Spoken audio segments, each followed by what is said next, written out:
Welcome back to my mini blog. અત્યારે હું છું શાંતિગ્રામ માતાણી, આપણે અમદાવાદ.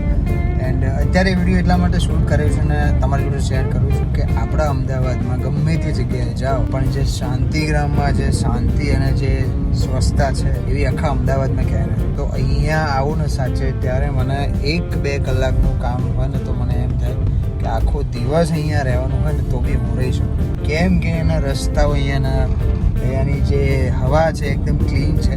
તમે લોકો વિચાર કરો કે જો આખી આપણી અમદાવાદ સિટી જો આવી હોય તો કેટલી મજા આવે. Look at this. રસ્તાઓ કેટલા ક્લીન છે. અહીંયા રિવરફ્રન્ટ બનાવ્યું છે. અહીંયા એક બ્રિજ બને છે, પાણી છે, લોકો અહીંયા વોક કરતા હોય છે. આપણે ગીતાબેન બી અહીંયા જ શાંતિગ્રામમાં જ રહે છે. ગીતાબેન રબાર અહીંયા જ રહે છે. તો રસ્તાઓ જુઓ તમે, એકદમ ક્લીન, એકદમ કેટલી આમ શાંતિ છે. તમે કોઈ અહીંયા ગાડીનો કોઈ વધારે અવાજ નહીં કે કોઈ બખાડો નથી. બસ આ જ તમારી જોડે શેર કરવું હતું. વિડીયો ગમે તો લાઈક અને સબસ્ક્રાઈબ કરી દેજો. કોમેન્ટ કરવાનું ભૂલતા નહીં કે તમને શાંતિગ્રામ માતાણીમાં ગમે છે કે નહીં. એન્ડ મળીએ છીએ નેક્સ્ટ બ્લોગમાં. બહુ બધા બ્લોગ આવ્યા છે એન્ડ આવશે. કન્ટિન્યુ રહેજો. Bye bye.